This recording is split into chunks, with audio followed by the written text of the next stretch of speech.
పల్నాడు జిల్లా నర్సరావుపేటలో దారుణం జరిగింది. భార్య 7 నెలల పసిబిడ్డని చంపాడు భర్త. 3 ఏళ్ల క్రితం కొత్తపల్లికి చెందిన శ్రీకాంత్ త్రివేణికి వివాహం జరిగింది. శ్రీకాంత్కి మరో యువతితో వివాహేతర సంబంధం ఉండడంతో భార్యాభర్తల మధ్య తరచుగా కలహాలు జరుగుతుండేవి. ఇదే క్రమంలో భార్య కుమారుడిని బైక్పై ఎక్కించుకుని తీసుకెళ్లిన భర్త శ్రీకాంత్ ఆగ్రహంతో కుటుంబ సభ్యులపై మృతురాలి బంధువులు స్వల్ప దాడికి పాల్పడ్డారు. రావిపాడు వద్ద ఇద్దరిని ఎన్ఎస్పీ కాలువలోకి నెట్టాడు శ్రీకాంత్. కుటుంబ కలహాలతో భర్త ఈ ఘాతుకానికి పాల్పడ్డాడు. కారు అడ్డుగా వస్తే జారి కాలువలో పడ్డామని భర్త శ్రీకాంత్ మొదట కట్టుకథ అల్లాడు. ఆఖరికి శ్రీకాంత్ హత్య చేసినట్టుగా పోలీసులు గుర్తించారు. భార్య త్రివేణి మృతదేహం గుర్తించారు. పసిబిడ్డ శరత్ ఆచూకీ కోసం 35 గంటలుగా గాలిస్తున్నారు.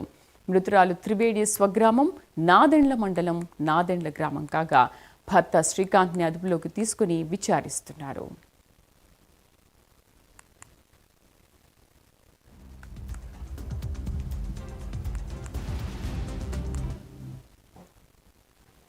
పల్నాడు జిల్లా నర్సరావుపేటలో దారుణం చోటు చేసుకుంది. భార్య 7 నెలల పసిబిడ్డని చంపాడు భర్త. 3 ఏళ్ల క్రితం కొత్తపల్లికి చెందిన శ్రీకాంత్ త్రివేణికి వివాహం జరిగింది. పూర్తి సమాచారాన్ని మా కరెస్పాండెంట్ రవి అందిస్తారు. రవి, అసలు ఎందుకు చంపాల్సి వచ్చింది, కారణం ఏంటి? అంటే ఏదైతే నిన్న జరిగినటువంటి ఘటన ఏదైతే ఉందో అది మాత్రం చాలా దారుణమైన ఘటన. అందరినీ కూడా కలిచివేసిందని చెప్పుకోవచ్చు.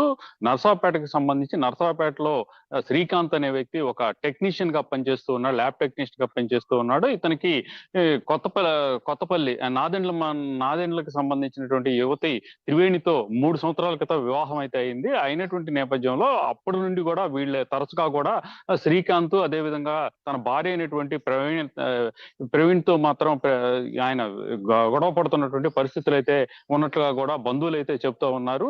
వాళ్ళకి 7 నెలల బాబు, బాబు పేరు అతని పేరు శరత్. వీళ్ళు మొన్న అంటే శుక్రవారం నైట్ భార్యని అదే విధంగా బిడ్డని తీసుకొని అతను నర్సరావుపేటకి రావడం జరిగింది. నర్సరావుపేటకి వచ్చిన తర్వాత నర్సరావుపేట అవుట్స్కర్ట్స్ లో ఉన్నటువంటి అక్కడ ఎన్ఎస్పి కెనాల్ ఏదైతే ఉందో ఆ ఎన్ఎస్పి కెనాల్ దగ్గర భార్యతో మళ్ళీ కూడా అతను ఘర్షణ పడ్డాడు. ఘర్షణ పడిన తర్వాత అతనైతే మాత్రం వాళ్ళని తోసివేసి తర్వాత పోలీస్ స్టేషన్ కి వెళ్ళటం, పోలీస్ స్టేషన్ లోకి వెళ్ళి తమకి ముందుగా వచ్చినటువంటి ఒక కారుని తప్పించబోయి ఈ యాక్సిడెంట్ అయిందని, ఆ యాక్సిడెంట్ లో తన భార్య బిడ్డ ఇద్దరు కూడా అక్కడ పడిపోయారని, కాలువలో పడ్డారని తెలియజేశాడు. ఆ తర్వాత పోలీసులు అక్కడికి పోయి చూసిన సందర్భంలో భార్య అయినటువంటి ఎవరైతే ప్రవీణ ఉందో ఆమెకైతే మాత్రం ఆమె మృతదేహం అక్కడ కనపడింది.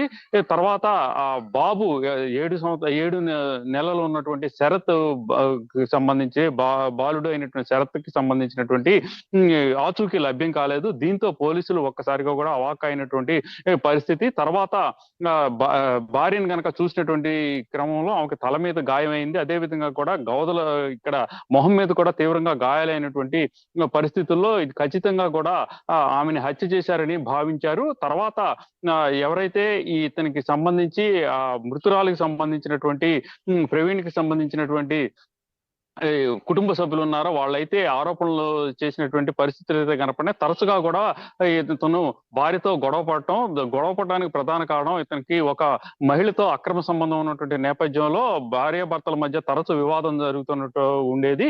ఈ క్రమంలోనే అతనైతే మాత్రం ఆమె మీద కొన్నిసార్లు భౌతికంగా కూడా దాడి చేశాడని చెప్తూ ఉన్నారు.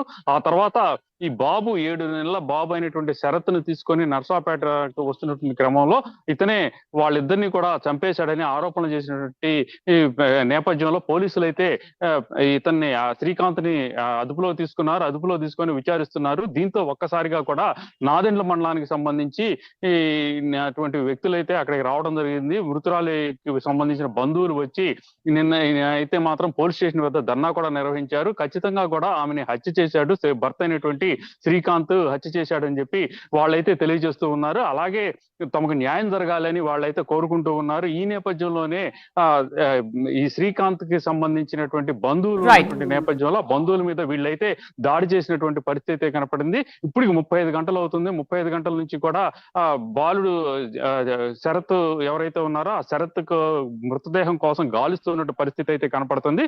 ఇప్పటికే ఎన్డీఆర్ఎఫ్ బృందాలు రెవెన్యూ ఇబ్బంది చేస్తున్న పరిస్థితి అయితే కనపడుతుంది. మరి ఏవి ఇంకా కూడా గాలింపు చర్యలు అయితే కొనసాగుతూ ఉన్నాయి. అతనైతే విచారిస్తున్నారు. Right Ravikrishna, thank you for the updates.